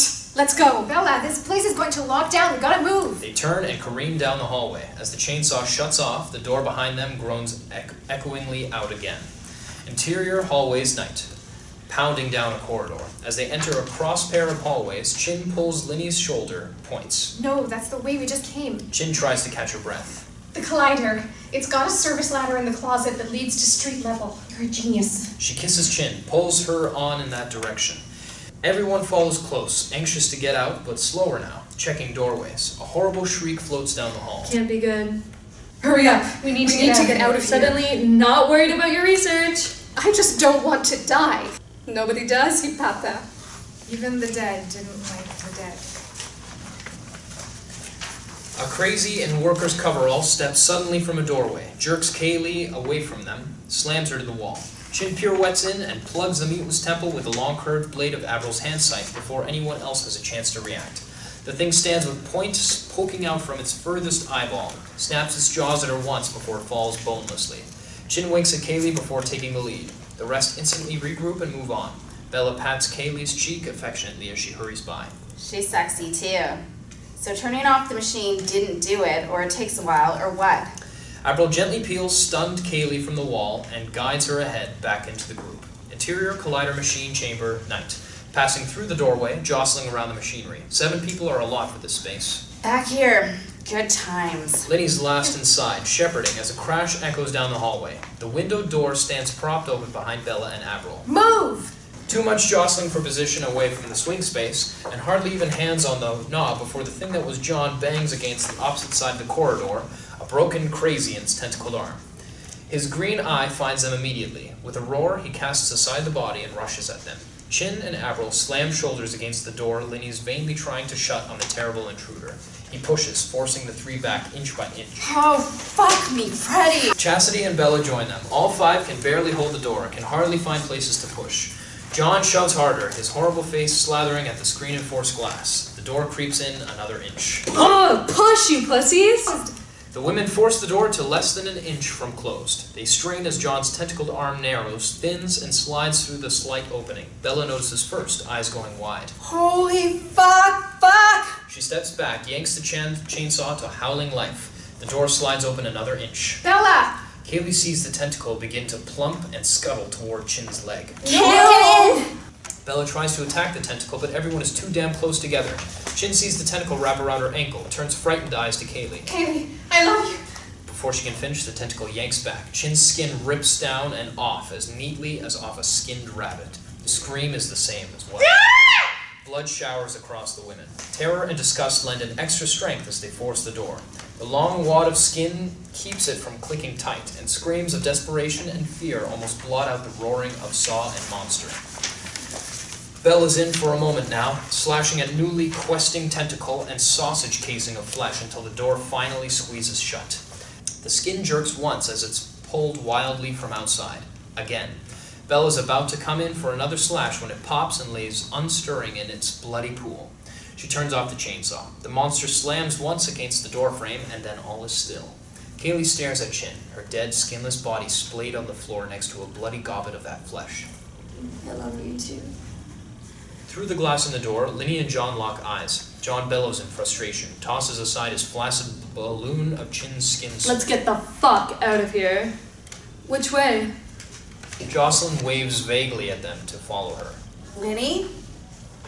Linnie! Linnie flips John a middle finger through the reinforced window. She follows the others to the supply closet and its ladder, where Jocelyn and Abril already climb. Exterior outside hatch night. On a dark street near the burned-out husk of a large home, Jocelyn, Kaylie, Abril, and Chassity stand around a hatch door. A ladder descends into an inky dimness lit by occasional flashes of light. Bella climbs out, followed closely by Linnie. Below them, the alarm klaxon gives one final echoing chime and then a sudden bray, making them all jump. Silence and the dark. The women stand there, nerves jangling, looking into the hatch. That's it. All our work, locked down in the dark. The lab is dead. The lab is dead. Dead is right. It's not a lab, it's a tomb. No one has a reply. Linnie looks around, sees a brightly lit street nearby. Fucking finally. She kicks the hatch closed with a clang, starts that way. Jocelyn takes a moment to tap a keypad on top, scampers after the others, the edges of a hopeful smile on her face. Sorry. Sorry. Your friends, too. Thanks. Bad times. They pass a rent in the ground where a few small tentacles give weak twitches. Pieces peel away and fall back in. Hey, I guess we did it. Those things are falling apart. Go us? How's your shoulder, Mama? Chassity rubs some blood away from the makeshift bandage. Still don't know if it was from the dog or just road rash. Hope we never do. The women walk on, eyes fixed on the lights ahead. Exterior, secured block, night. Illuminated by several work lights on poles, this ravaged Detroit street holds a pair of black SUVs and a black passenger van. A half-dozen security personnel, dressed in paramilitary black and caps, stand ready. Linnie leads Bella, Kaylie, Chassity, and Abril into the light. Jocelyn pushes to the front of the group as the security personnel draw automatic pistols. Hey, it's okay. We're from the lab. Other women stand behind her, watching this play out. They hold their weapons half raised, on edge, but Chass has her rifle slung hands-free on her shoulder, not taking a chance of being misidentified as a threat. Jocelyn flashes her ID. Security Frost, 50, a hardened ex-military type, takes a look. Doctor, I thought there'd be more of you, but I'm glad you made it out. Say what? It was a near thing. You'll be happy to know the subject is contained in the lab. Full dark lockdown? Yes. I cycled it all down. Espera que? Are you kidding me? The fuck? I don't understand. Security Frost turns to Security Porter, a distressed-looking woman in her 20s, close-cropped hair beneath her cap. Porter, take the ladies to the van. I'm gonna need a very quick debrief. We gotta pop the cork before the sun comes up. Kaylie steps toward Jocelyn as Porter urges the others to the van. What's going on, Jocelyn? Just protocol, Kaylie. No, what the hell is this? You took time to contact Pulse Tech while everything was going to shit? How does that even work with the phone lines? It's the job. You weren't cleared to know. You're an assistant. She turns back to Security Frost, So you screwing the husband of the lead researcher? Just protocol? ignoring it. There were others besides Patient Alpha in there. I couldn't follow it the whole time on the monitors, but we lost a significant number during the collider shutdown. How deep does this go? Still should be enough for experimentation. Just count yourself lucky. Kaylie, completely flustered, acknowledges the guard at her elbow, follows Linnie and the others to the van. Is she gonna be a problem? I don't think so. Probably just shock over losing her girlfriend. Girlfriend? Good-looking woman like that. They walk away. Security Frost gathers the last 4 of the security team after him, points them to the SUVs. Everyone in. Come on. To Just till the commander gets a recon. Linnie shoots Porter a look but climbs in. It's a chance to sit down. The others follow. Porter eyes Chassity's rifle. I'm letting your ladies keep their weapons as a courtesy. You and me have any trouble? Only with the crazies. Crazy, son. HQ's been calling them zombies. Whatever you call them, they're the enemy. We're not trouble. As long as we're on the same page. Sir, can we get a juice box or something? Porter eyes Bella, that chainsaw. Water bottles and a milk crate in the back. Slides shut the door. Interior black van, night. The women sit in the clean gray seats of the parked van, covered in various levels of gore, dirt, and blood. Bella drinks from her water, sighs, content. We're gonna go in. The fuck you say? Guys, for real, I don't understand. That puta Jocelyn called those pinche pendejos seguridad, and they are gonna do something realmente estúpido. They'll open it. Pulse Tech wants specimens. They have the data from the server. Now they want samples. Living data. Linnie shakes her head, stares out a window. Well, that is a terrible fucking idea. All about money. I don't think we should stick around here. Can they really get back in the lab? Oh, they can get back in. And then we're all going to die. She seems more resigned than scared. Fuck that. She looks at the others. Fuck every bit of that. We're gonna live, all of us. I'm as tired as I can be of this shit. Linnie opens the van's side door, slides out. Exterior secured block. When Linnie's feet hit the ground, Porter moves closer to the door. Hey. Okay, get back in. We're leaving. Come on, just stay in the van. No. Porter rests a hand on her sidearm. Get back in the van. Linnie just stares at her. Abril steps out, followed by Chassity. Kaylie joins them, flanks them. Bella slides down, adjusts her dress, crumples the plastic water bottle in her fist. The women glare down Porter. Linnie walks away. Don't be stupid. She half draws her pistol. Damn it, stand down. Chassity strides past her, unslings her rifle without threat, making a show of pulling the magazine, checking ammo. What? Porter stands stumped as the rest of the women pass her by. An urgent radio call squawks, and Porter fumbles it up to ear. Containment lost! Withdrawn to Station 1! Over the radio, several gunshots and a scream. Say again, Frost. Containment is lost! We are full fucking blown! Containment is lost! We are fucking blown! Prepare for evac! Exterior secured block, night. Porter thunders up to the women, driving the van, the sliding side door open. Get in! We told you no. They had a breach of the lab. You gonna help do something about it or just let all these fuckers bug out and set it all free? What are we? God damn it. I saw some of this fuck all on our way and lost a friend when we arrived. I know these thin bloods are just gonna run. You're the badasses. You gonna help or pussy out? Linnie takes a look at the building in the distance, shakes her head, and climbs in. This had better not be. Get in. They all scramble in as the van starts to roll. Woohoo! Exterior cinder block building, night. The van swerves to a grit-throwing stop under one of the 5 new perimeter work lights, and the women pile out. An SUV stands there, idle. Porter's out the driver's door, sidearm at ready. Bella's last out the back. Tosses her newest water bottle over her shoulder into the interior, pulls that cord. Her chainsaw sings.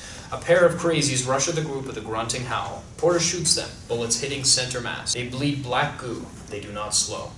The head, the fucking brain! One crazy breaks toward shouting Abril as the other grabs at Porter. Abril dances aside, ignoring her pistol, and buries her blade in the crazy's skull. Porter struggles with the second, shoves him away. The crazy man tenses, about to throw himself in another attack. And spang, he is slammed in the head by an aluminum baseball bat, drops in a leaden heap. Linnie stands there, bat on shoulder, glasses cocked back on her head, unconsciously stylish but combat ready. Her eyes gauge Porter as well as the unconscious man. Kill the brain, muffin. Slam again onto its skull.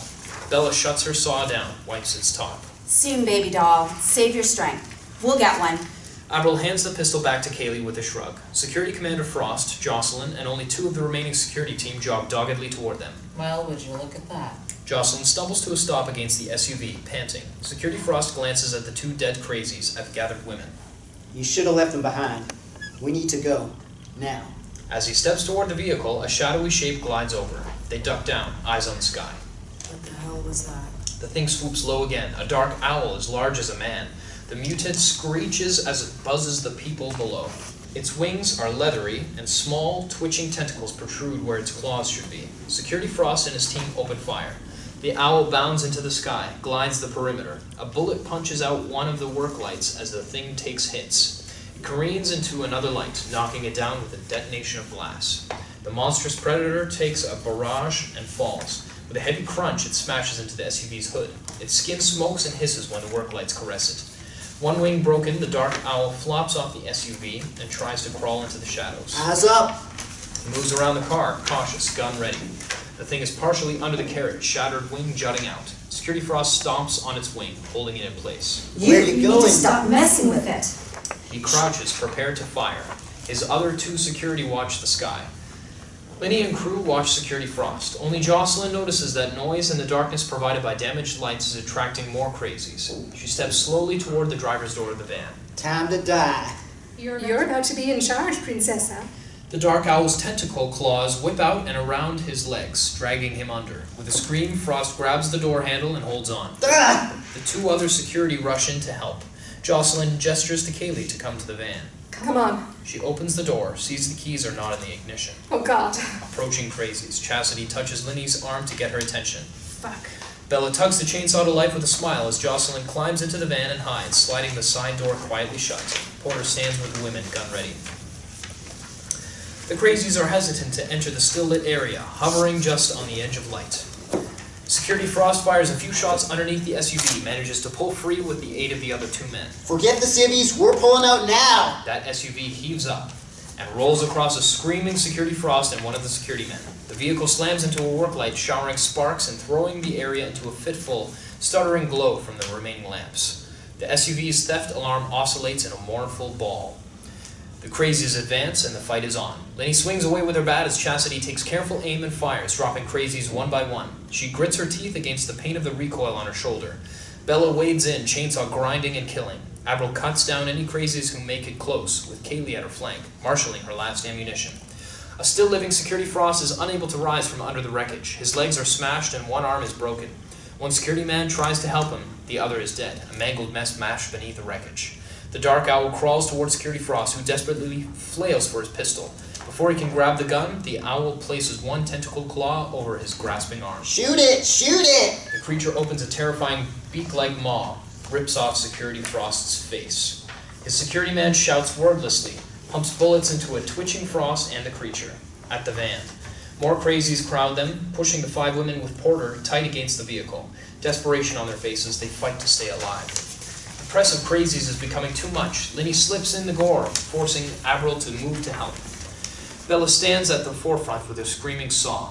Chassity fires her last bullet, slings the SIG, pulls a pair of throwing knives from her belt, looks at Porter reloading her automatic. Tag, you're it. There is no hope, and then a monstrous bellow pierces the night. The women and crazies stop, stunned. When a second howl sounds, the crazies pull back and run away. Linnie, Chassity, Abril, Bella, Kaylie, and Porter stand, panting from effort and fear. The security man sidles into their group. Chassity brushes away the loose bandage on her scrape with an idle knife. Jocelyn slides out of the van, eyes wide. It's John. He must have followed us from the lab. You dumbest bitch. What is it? Bella's chainsaw sputters, stops. No, bad baby. Mama's not done. I was doing my job.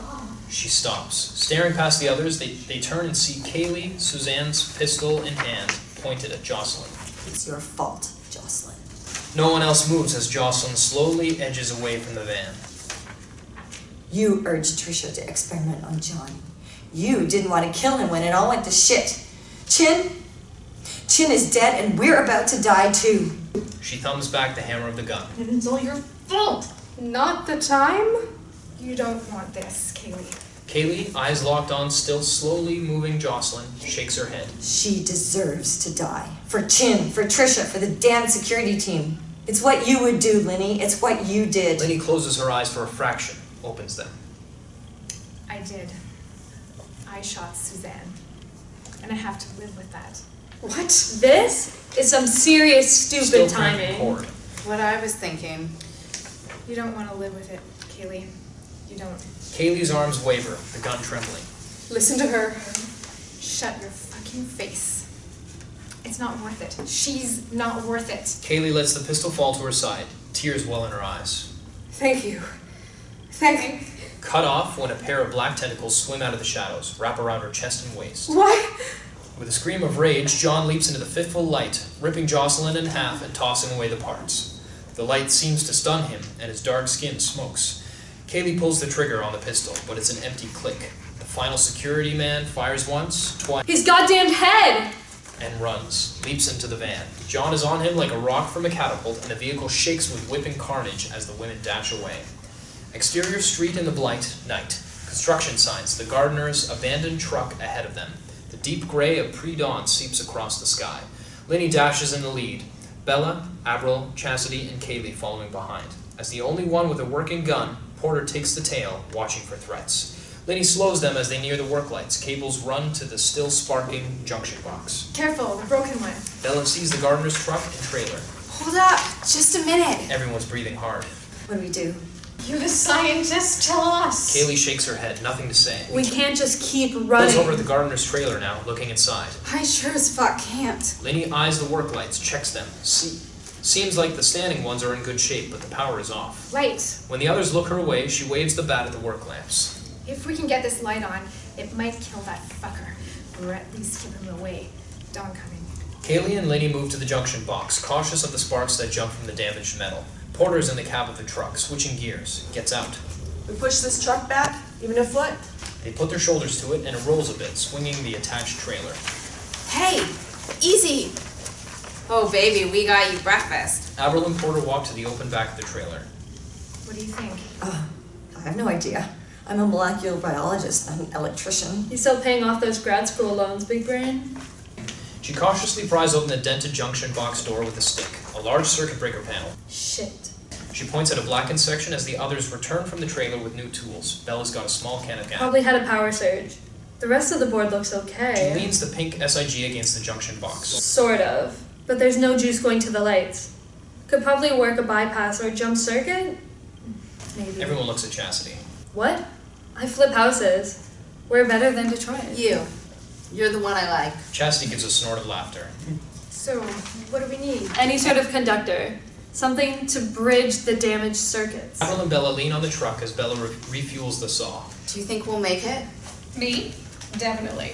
You? She rocks her hands side to side. You're a bitch. Don't you listen to her, baby doll. You're mommy's good luck charm. Kaylie leans into the truck cab, pops the hood, waves Bella and Abril aside, and props it. Gotta be a cable we can cut, right? What about my bat? Can we just use it to create the, what was it, jump circuit? Kaylie gestures for Abril's knife as Chas joins her at the engine. Porter hands Kaylie a pruning hook while she tests the heft of a cane machete. Sure. As long as you don't mind holding it with a couple 1,000 volts of sweet death juice running through you. Linnie bashes the bat against the curb. Damn it! She paces around. So, how are you going to kill this fucker? Maybe he won't follow us. Topping off the gas. Oh, sure. That boy is just gonna take a nap and leave us alone. As if on cue, John's wail of rage sounds in the night. Abril looks at Bella. Oh, come on! Not me! The 6 women bunch up around the junction box. Oh yeah, time to go. Linnie shakes her head, a hard negatory. If we run, he'll just follow till he catches and kills us one by one. She looks at the others, at the bat, at the junction box. I'll get the power Try to on. lure him close to the lights. Hold up. She's screwing that gas cap back on. John stumps into view, wounded, dozens of bullet wounds seeping black goo. Chassity's finishing up at the junction box. Abril flicks out her butterfly knife, takes a new hand scythe from the tools, steps between Chas and danger. Kaylie picks up a length of rebar, spins it like a baton twirler. Ma, man. Get him to come close. But, Linnie's checking the other streets for threat. fucking do it! Bella frowns, turns her eyes to John. With a vicious tug, she starts the chainsaw. Chassity is done with the box, taps out Abril, pulls her throwing knives, psyching herself up with a few quick breaths. Hold on. Bella runs screaming at John. Damn it! Chassity rushes after her, shouting back at Linnie. Abril and Kaylie are quick behind. Maybe some better instructions, library girl? Get your lights on! Focuses on Bella, swipes his long tentacled arm at her. With a graceful spin, she avoids the coils and jams the saw into John's side. He screams in pain and rage. The others move in. Abril stabs with her butterfly knife at the back of his neck, slashes with the scythe. Chassity jabs her knives at John while Kaylie slams him with the rebar. By the junction box, Porter's stripping insulation away from the cut-off down work light's cord as Linnie's checking connections. Heads up. She throws toggles on the box and the lights hum into bright life. Linnie goes to each of them, flips their switches off, settles her glasses, grips the bat with both tense hands. Porter drops the machete, hands Linnie the loops of stripped wire, stations herself with a pistol and spray can. Wasp spray. That's gonna do some damage, right? Linnie's wrapping the wire around the bat handle. Just be ready to toss the cable. Bella gives a long, raging yell as she grinds the chainsaw into John. Yeah! He swings his human arm, but Bella catches it with a chain blade. She goes full throttle, a shrieking cry of pain from John. Before he can pull his arm free, Chassity and Abril grab and hold it. Kaylie uses the rebar like a spear and impales one of John's trunk-like feet to the ground. He struggles, jittering, the chainsaw buzzing through his arm. His tentacles wave wildly, unable to catch anyone. Bella screams in triumph. Get him over here! Until the chainsaw sputters and dies, caught on still human bone. Wow. Dang. John snags Kaylie, tosses her a dozen yards away into the grass. With a roar, he swipes at Bella, but she makes a hasty dash halfway back to the junction box before she plants herself. Come on. Come on. Abril, slashing a gory, beautiful dance of savagery, is suddenly snatched by John's tentacles. His almost human arm now hangs by little more than sinew, and Chassity stabs into the meat of that shoulder. Ugh, eat it, frog face! She digs her knives in, levering hard until the horribly damaged limb pulls away from his body. With a howl, John throws Abril sailing away into the gardener's trailer. His arm flies off the other way, trailing gruesome ribbons. She hits hard, dropping her blades, nearly unconscious. Chassity runs toward her. The tentacle arm whips around, shoots out, twining Chassity's legs and chest. She stabs away as John lifts her up to his face. Just die! Thrusts one knife into his neck, the other pierces his human eye. John rears back, bellows in pain, and Linnie's at him then, abandoning power box. Her bat, trailing wire comes crushing across his skull. You will not, motherfucker. But the tentacle arm tightens, crushes at Chassity. She can't cry out, can't breathe. With a gruesome crunch, No. No, no, no, no. her body is smashed almost flat from waist to chest. He tosses Chassity's soggy corpse aside, bats a stunned Linnie away almost accidentally. As his misshapen skull fills back in with corrupt black tumors, he tries to lunge at Kaylie, who helps a groggy Abril to her feet. His foot is still pegged to the ground. He pulls hard, rips a long gash through the polluted flesh. A few limping, gore-trailing steps. Linnie shouts from where she stumbled back to the cables.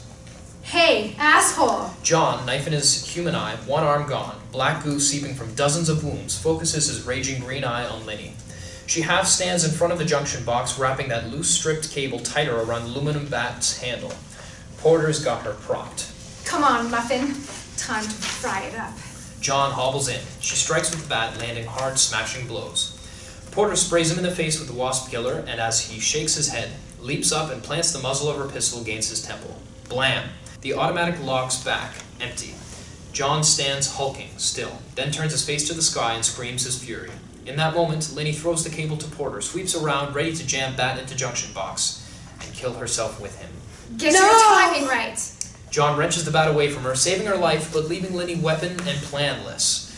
Porter drops the now useless cable before he yanks her toward him. Linnie looks at the junction box, looks at John, waves him in.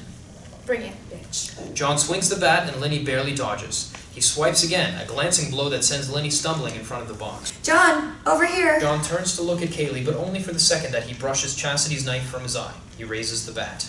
Linnie! Look out! John swings the club down, but Linnie springs away.